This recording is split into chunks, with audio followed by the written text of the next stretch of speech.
Good morning, everyone. I hope you all are fit and fine and ready to learn few more programs. So today what we are going to do, that will not be coming under a very simple program because we are going to use a JNC loop.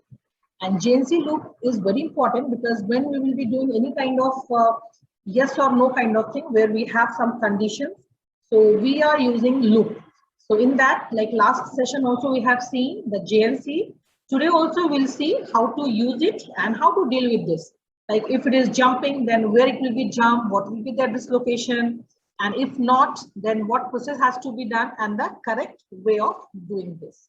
So I'll share my screen so that you can see what exactly we are going to deal.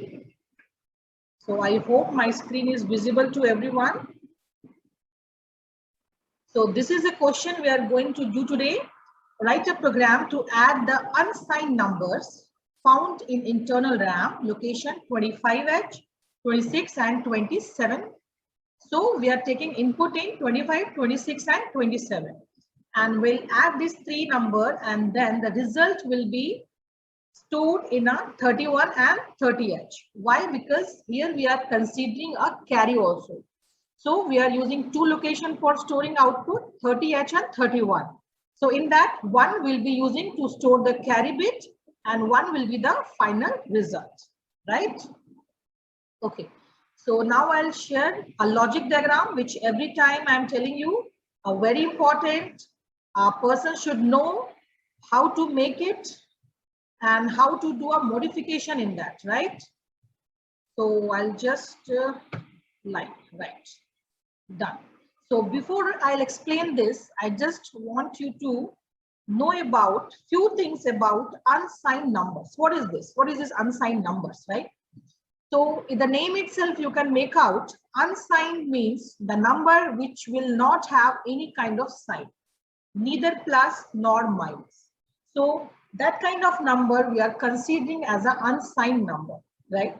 But when we talk about unsigned number in digital electronics, in binary system, it means we are talking about a number all positive, right?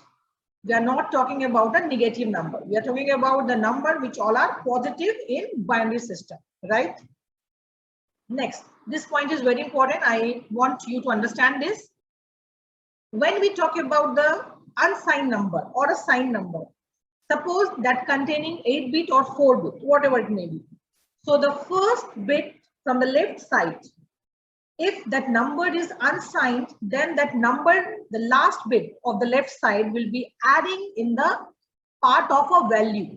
Whereas if the number is signed value, then the first leftmost bit will be identified as a identifier which can show us that number is positive or negative.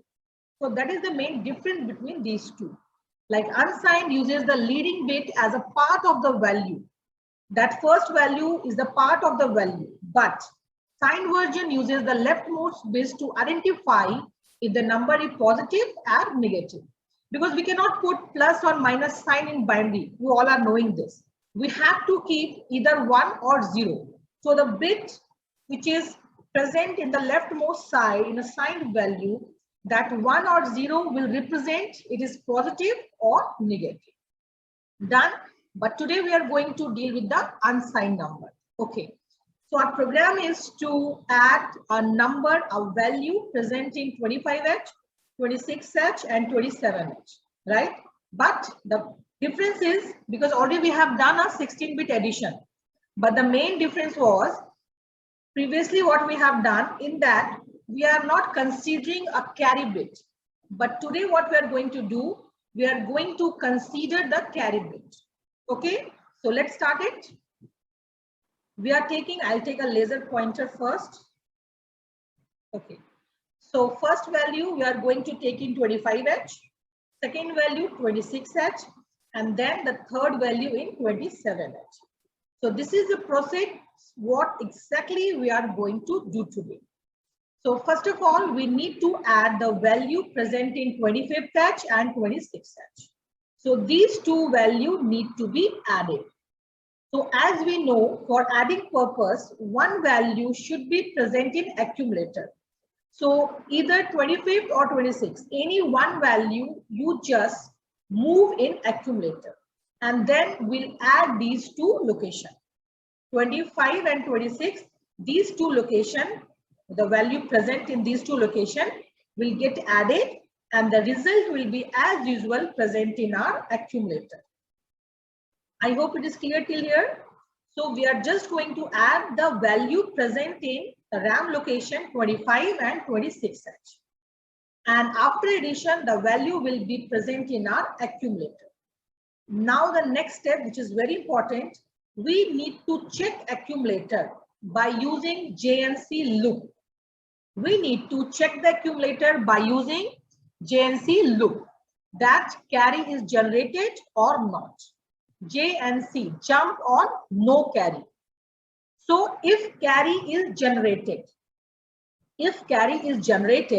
then it will follow this path. And we need to increment some register, right? We need to increment some register because we need to show it. If we are adding 2 bit and if carry is generated, then that carry has to be added in the next bit, right? Simple addition when we are doing, if we are getting any carry, so that carry has to be added in the next bit, right? So here also we are going to do the same process. We'll just checking the accumulator, carry is generated or not. If yes, then we are incrementing some register. You can take any of the register present in 8051. So we are incrementing one register. So if carry is generated, by seeing the status of R0, we can find out carry is generated or not. So if yes, then this R0 will be 1. Done. Next. If carry is not generated, because this is purely depending upon the input which we are moving in this location. So if carry is not generated, then this will follow this path and it will jump, right? So where it will jump? We need to give some location where it will jump. So it will jump to a particular location. So we are writing, you can write any of the address. So we are writing one location, so that what will happen? It will jump and it will add that to a accumulator.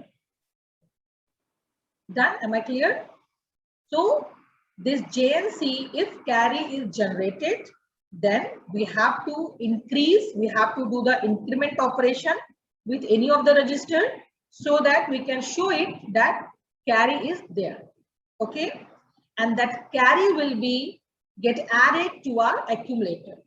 If carry is generated, then that will be added in an accumulator. If not, then it will jump and it will add the accumulator value. Now what is there in accumulator? In accumulator, the addition of 25th, 26th plus this register value. All three get added and now that is present in accumulator. So if carry is not there, it will jump on that location on accumulator and this accumulator will get added with third one, right? And then again we have to check the accumulator that carry is generated or not. So I'll just conclude in a short.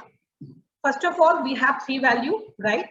So we are adding these 2 and we are just checking carry is generated or not. If generated, then we are incrementing one more register value. Done.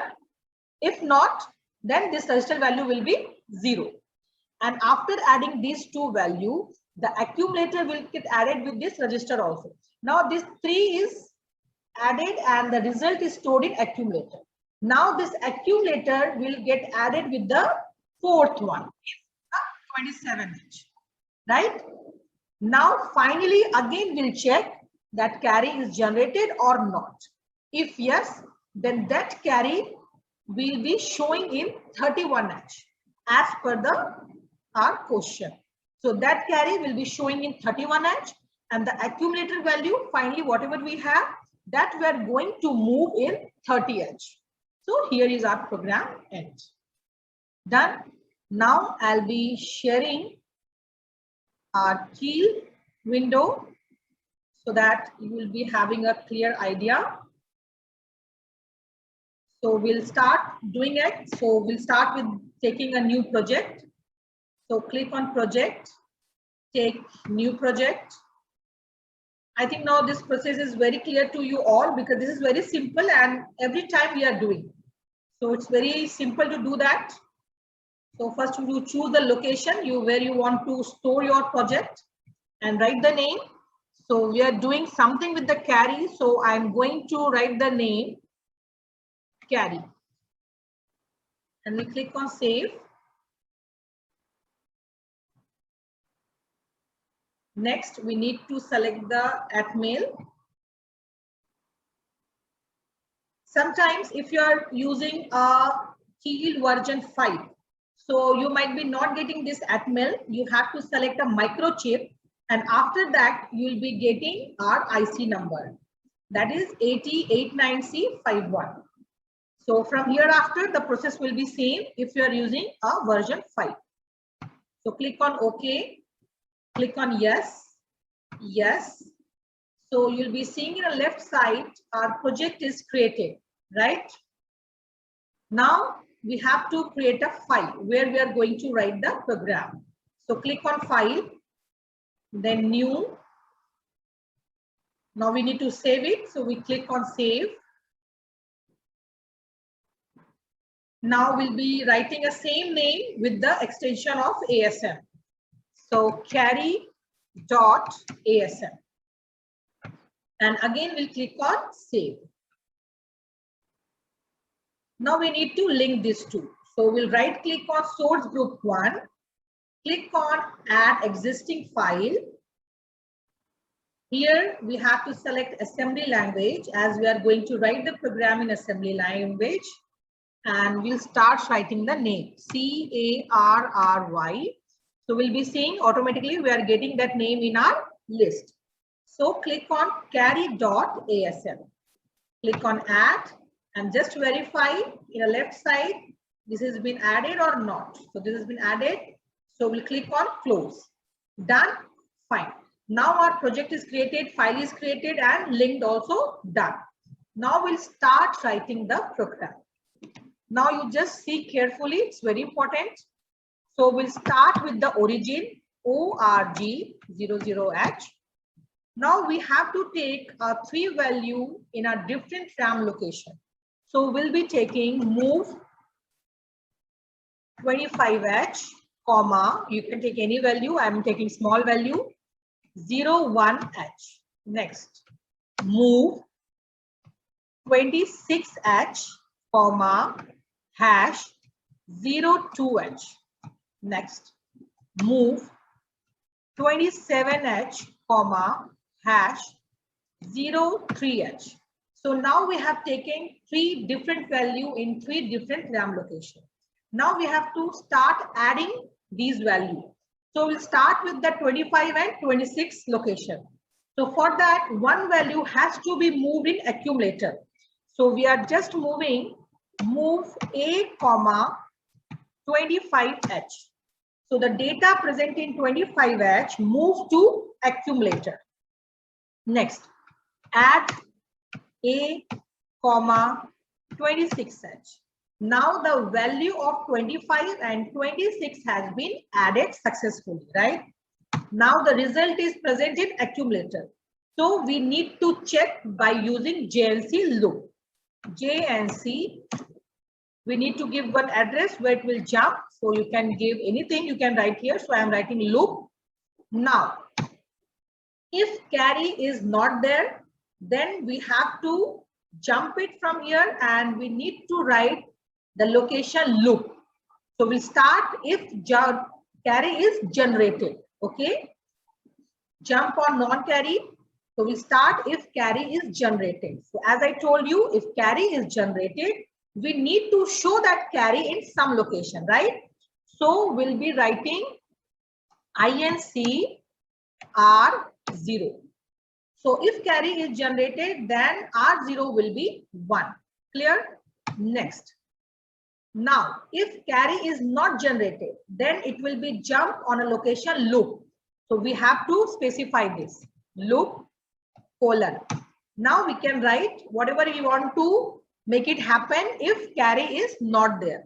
So if carry is not there, then these value has to be added. So we are writing add a comma R0. So if R0 is 1 or R0 is 0. So in both the case, this value will get added with accumulator. So till here, accumulator is having the addition of 25H, 26H plus R0. This 3 is added and result is stored in accumulator. Done? Fine.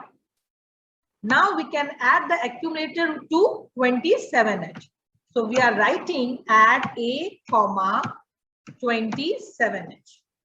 Now that also added to our accumulator. Now again we are going to use the same loop JNC loop 1, right? Because we are going to give some other location. So we are writing loop 1. Again we will be saying if carry is generated.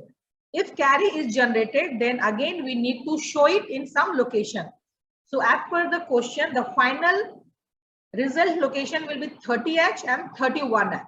So we are using 31H for a carry storing purpose. So we are writing INC 31H.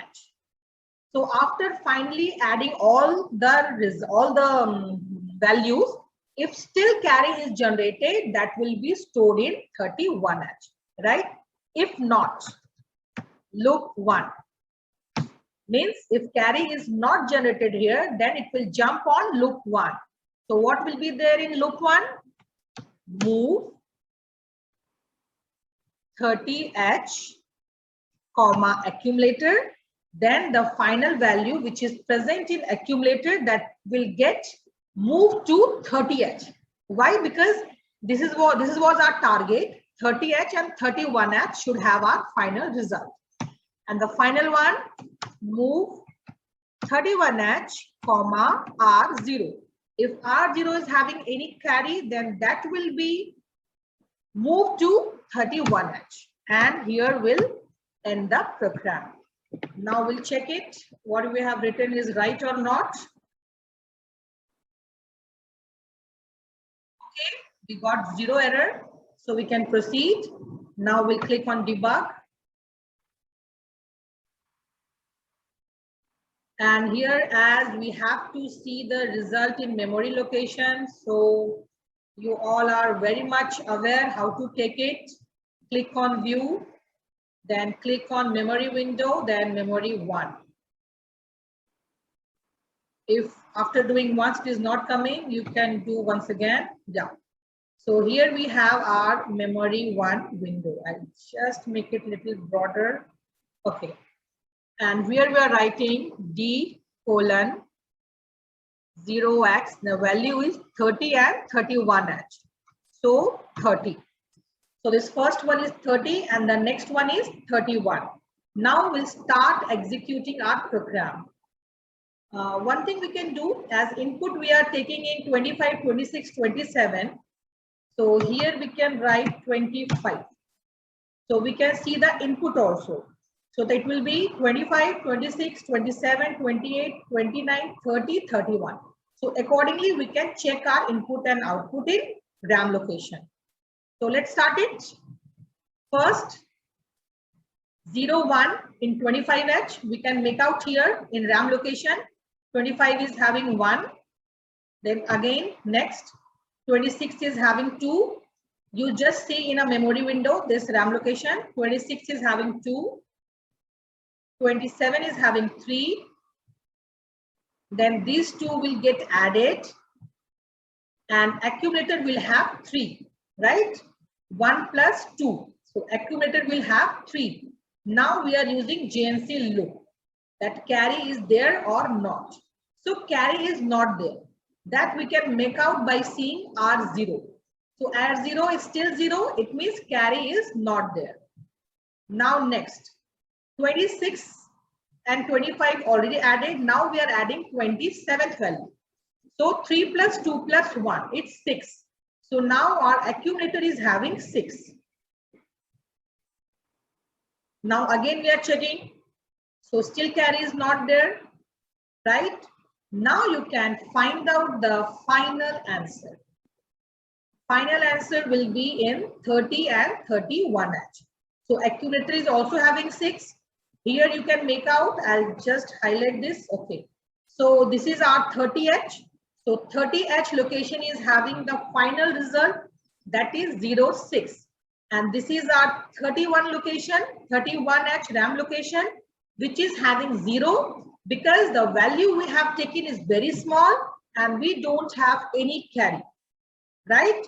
You can check the same program by taking a higher value also. And just let me know what output you are getting. So this is what, very simple use of JNC for adding 3 unsigned numbers. Same way, you can take a 4 input, 5, 6, 7, 8. So process will be same.